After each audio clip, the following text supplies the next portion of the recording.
there was a level of dissatisfaction on our part. It started, with the end of baseball tonight. I think if you watch ESPN, and I do, where we appear on Sports Center in the morning, there were issues. Hey, I can answer that better than anybody. We only did one segment today on opening day, Major League Baseball. Yeah. So if anybody can mention it, you're talking to me. Yeah, and look, there was a level of dissatisfaction that. It's 2 steps forward and 1 major step back for Major League Baseball. Everything seemed to be going so well until yesterday. During the offseason, Rob Manfred, he finalized baseball's divorce from the worldwide leader in woke, ESPN. He got his league as far away as possible from the absolute worst coverage in sports. As you heard in the clip, Rob Manfred was unsatisfied with ESPN's coverage of Major League Baseball, mainly because it was non-existent. But Rob Manfred, he should consider himself lucky. If I were the commissioner of Major League Baseball, I would much rather have ESPN completely ignore my league than actually cover it. Go ask Roger Goodell or Adam Silver about the pros and cons of ESPN sports coverage. Outside of broadcasting games, ESPN ain't doing the NFL or the NBA any favors. Their most high-profile analyst in each sport is Mina Kimes and Stephen A. Smith, one of which has never played organized sports in her entire life, and the other claims to have averaged 1.5 points a game in one game of college basketball. Earlier this week, Rob Manfred took another step forward by renouncing his woke faith. Major League Baseball has eliminated their dedication to the woke wiener. There is no more diversity, equity, and inclusion. Going forward, Major League Baseball has made a commitment to hire the most qualified candidates. Now, going into opening day, everything has been looking great for Major League Baseball. Last fall, the playoffs and the World Series drew their best ratings in years. For the first time in possibly a decade, maybe even longer, Major League Baseball has mainstream stars. Unlike the dump divers in the WNBA, the stars in baseball, they don't have their faces on the side of a milk carton, unless, of course, it's for a commercial.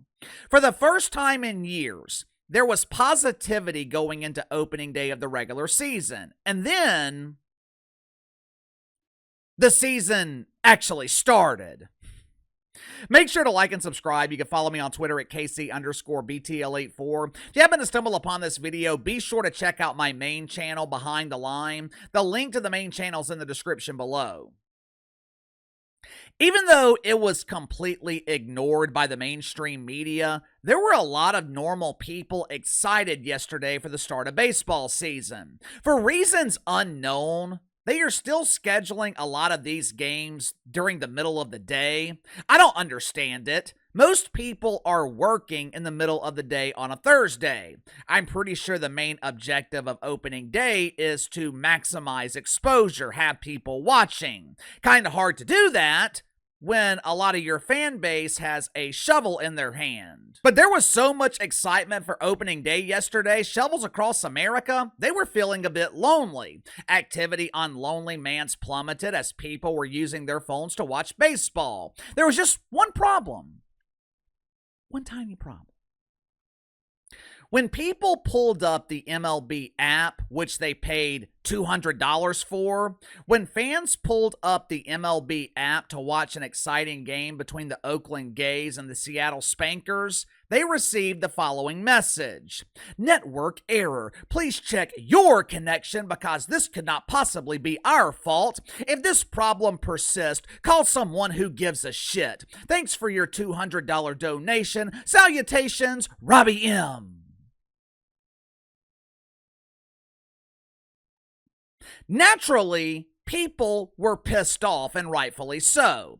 According to several reports, the MLB app, it was down for hours. And the worst part is, no updates were provided by Major League Baseball. No updates like, "We're sorry, we are working on this," or "We didn't expect dozens of people to care about the Oakland Gays. We are trying to increase our server capacity, but our IT guy is changing his bra."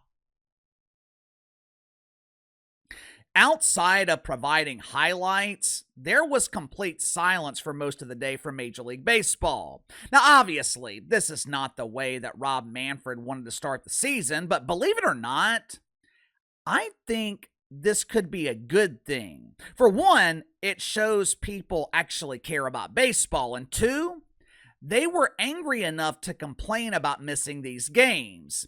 If the app crashed and no one cared, that would be a serious problem. But there were hundreds, maybe even thousands of complaints yesterday on Twitter.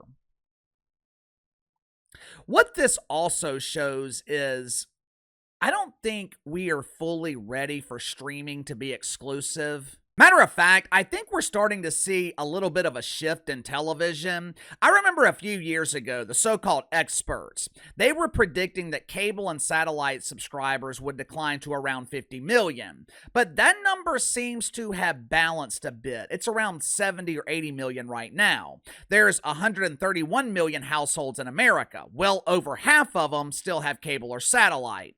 At the same time, streaming is becoming more and more expensive. Think about it.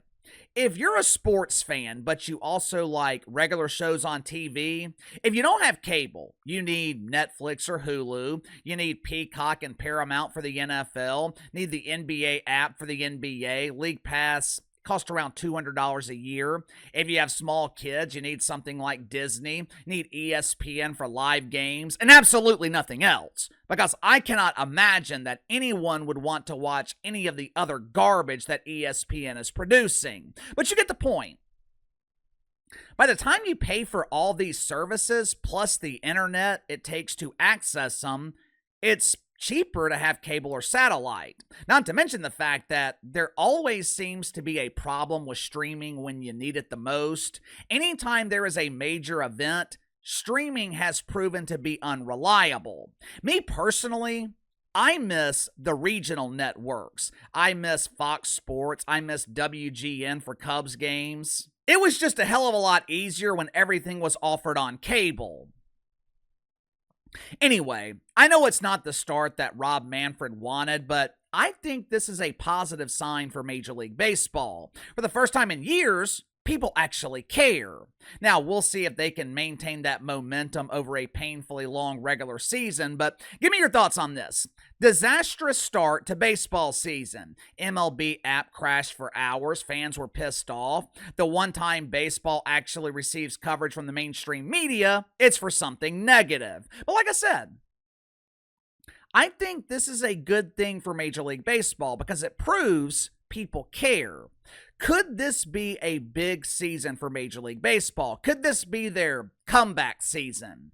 Let me know. Sound off in the comments below. I'll see you guys tomorrow.